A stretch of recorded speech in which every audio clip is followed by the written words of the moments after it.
Thank you so much for coming. Good morning. Thank you so much for having me. All right, so over the years, since last change to now when Mohbad died, you've been at the forefront of calling for justice for Mohbad now. As it is right now, what is the update you have for us? Yeah, thank you so much. Over the few years and months, we've been looking for clues. Police, they've investigated the matter and they've arrested a couple of people. Yeah. And as God will have it, a confession came through to me. Okay. And it did not come through narrating how Mohbad actually had a fight with the wife.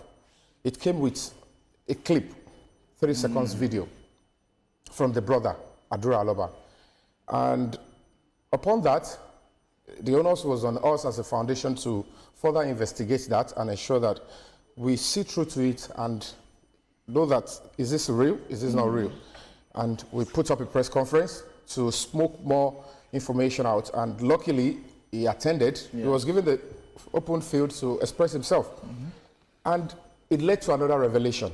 That was when we got to know that the 3 seconds video has an extension, and it is a 10 minutes video. Wow. And then in the confession, via TikTok DM, he said, I have a video of a fight between Cynthia and my brother. And then he further explained. Cynthia being? Wumi. And then he further explained that she pushed my brother and he knocked his head on the floor. Okay. Now I said, for me to believe you, can I see a clip or anything related? He sent a 30 seconds video, partly blood. I'm like, I investigated. Is this Mohbad's house? And at the end of the day, went through the police, we got an order to enter into Mohbad's house. And the tiles of the floor looked like that video that was sent to me. I said, I'm not going to stop.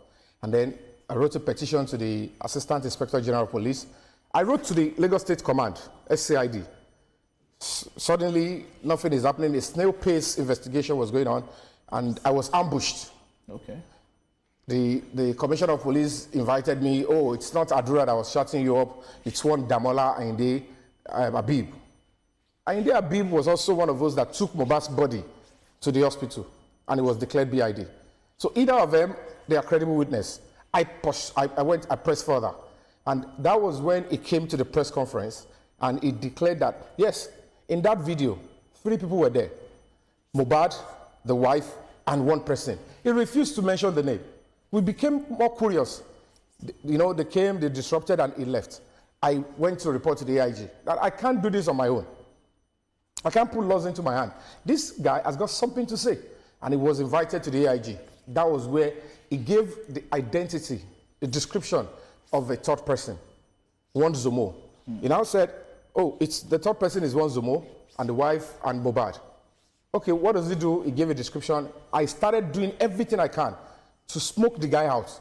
And by the time I was doing that, the wife came on your show, on TVC here, and said, oh, it's one guy, Mohbad's friend.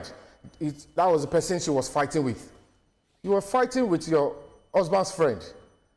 And Mohbad will now be recording your fight for 10 minutes in his own house. So you think there are several lacunas in this investigation? Terrible lacunas.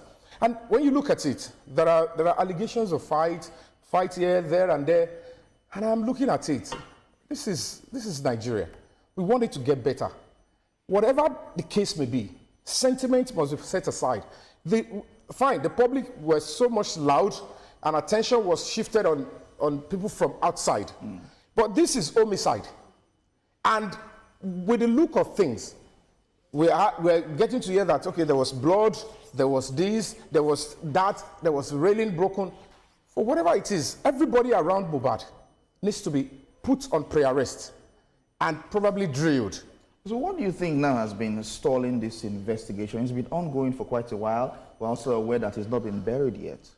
That's another sad thing. And when you look at it, the 3 seconds video has an extension, and the phone is with the Commissioner of Police in Lagos State.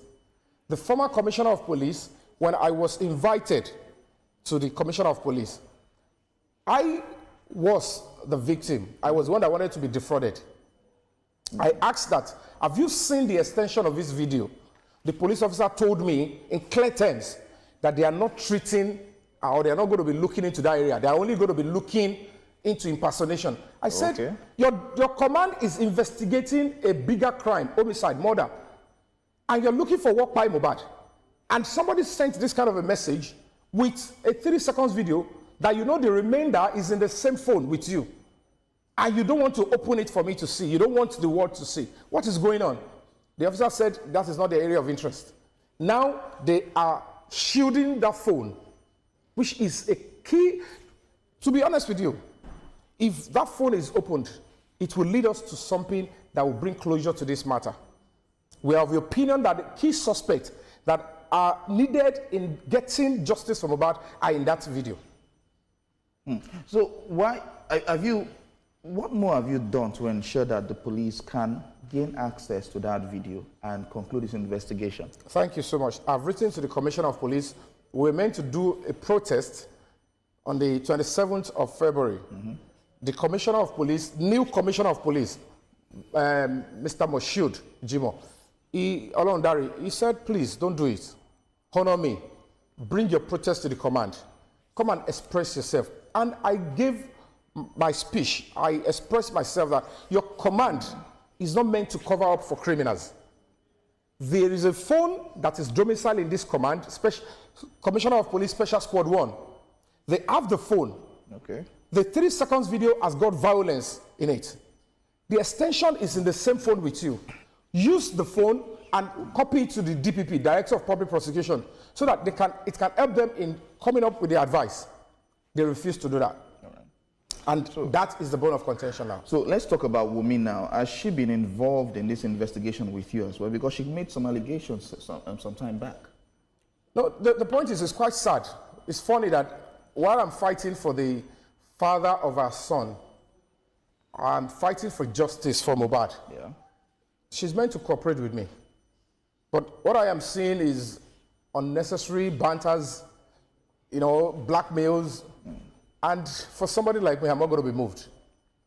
Because as we speak now, whatever intent or purpose, spouse, father, mother, brother, they are meant to support what we're doing. Murder is a public matter. Homicide is a public matter. It's not a family field. So this particular case is a public matter. And what is quite funny, it's strange, that the place where I'm supposed to be getting encouragement and support is where I'm getting criticism. So that leads me to my next question. What is in it for you? Why have you been consistent in this cause? Number one, I believe in the Nigerian project. The president of Nigeria, Asiwaju Bola Ahmed Tinubu, is doing everything to ensure that this country works for everybody, including the poor. And when it comes to the case of justice, Mohbad has got right to life. It was taken away from him. And the bigger picture is this. You and I, we want to live in a free and secure society. And our home should be safe for all of us. Domestic violence is unacceptable. Nobody should go towards that area. And when you're looking at the health and the safety of this country, we must fight to ensure that this country continues to get better every day, not to engage in unnecessary fear, cowardice that will take the country backwards. If people are asking us to be scared and to be silent when people are committing crime and they want to be the one to decide the fate of the country, then why are we giving birth to children? Whatever we choose not to act upon now that are ills of a society are going to be waiting for our children.